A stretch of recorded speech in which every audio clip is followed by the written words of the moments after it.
Oke, jumpa lagi di Opini Budiman. Hampir 20 hari ruang publik dipenuhi dengan pro dan kontra soal putusan Mahkamah Konstitusi yang dikabarkan bahwa MK akan mengembalikan pemilu ke sistem tertutup.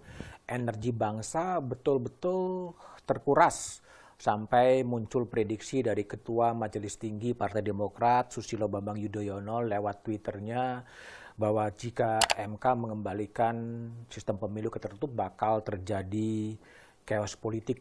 Kegaduhan itu diawali 28 Mei ketika bekas Wakil Menteri Hukum dan HAM di era Presiden SBY, Denny Indrayana. Denny mengaku mendapatkan sumber yang kredibel yang katanya MK akan memutuskan bahwa sistem pemilu akan dikembalikan ke sistem tertutup. Gadulah kemudian Republik. Menko Polhukam Mahfud MD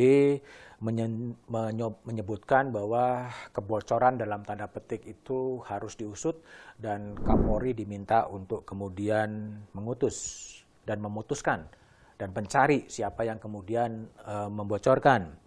Denny kemudian membatasi dalam tweet-tweet berikutnya bahwa sumber kebocoran informasi itu bukan dari dalam Mahkamah Konstitusi dan dia menyebutkan bukan kebocoran tapi mendapat informasi kredibel bahwa putusan MK itu akan mengembalikan pemilu ke sistem tertutup. Informasi itu ternyata prank, informasi itu ternyata tidak terbukti, informasi itu ternyata tidak kredibel karena pada 15 Juni pada hari Kamis, Mahkamah Konstitusi telah memutuskan dan putusannya berbeda dengan informasi yang diterima oleh Denny Indrayana dan disebarkan kepada publik. 7 dari 8 hakim konstitusi yang ikut memutuskan sistem pemilunya tetap seperti sekarang, tidak tertutup tapi tetap terbuka. Hanya satu orang yang melakukan dissenting opinion, yaitu Hakim Konstitusi Arief Hidayat. Padahal sebelumnya sesuai dengan informasi yang diterima oleh Denny Indrayana bahwa 6 hakim konstitusi memutuskan akan kembali ke sistem tertutup dan 3 hakim konstitusi tetap terbuka. Nah, itulah salah satu bentuk kesesatan informasi yang terjadi. Dalam jumpa pers terpisah, Wakil Ketua MK Saldi Isra menyebutkan bahwa rapat permusyawaratan hakim itu baru dilakukan pada 7 Juni. Dan putusannya baru disampaikan 15 Juni. Sementara cuitan Denny Indrayana itu dilakukan pada 28 Mei 2023. Dalam cuitan-cuitan berikutnya kemudian Denny Indrayana mengatakan apa yang dilakukannya semata-mata sebagai analisis kritis terhadap Mahkamah Konstitusi dan ia sendiri kemudian menghormati putusan Mahkamah Konstitusi. Putusan MK itu memang final dan mengikat. Putusan MK itu seyogyanya mengakhiri pro kontra kegaduhan politik yang tidak perlu dan tidak produktif lagi karena MK sudah memutuskan bahwa sistem pemilunya adalah sistem yang tetap terbuka seperti yang ada sekarang ini.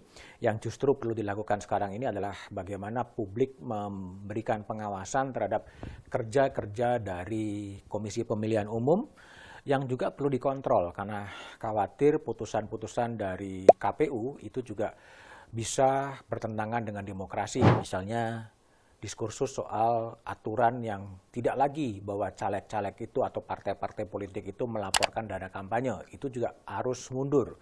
Kemudian soal kuota 30% perwakilan perempuan dalam caleg. Kemudian ada isu soal daftar pemilih sementara, DCT atau daftar pemilih sementara yang disebut-sebut ada juga pemilih-pemilih yang belum bersih. Itu adalah kerja-kerja yang harus diawasi oleh publik. Karena pada kenyataannya adalah perdebatan soal sistem terbuka dan tertutup. Kalau terbuka itu adalah yang dipilih adalah calegnya, tapi kalau yang tertutup yang dipilih adalah gambar parpolnya, sama-sama sebetulnya mengandung kelemahan dan kelebihan.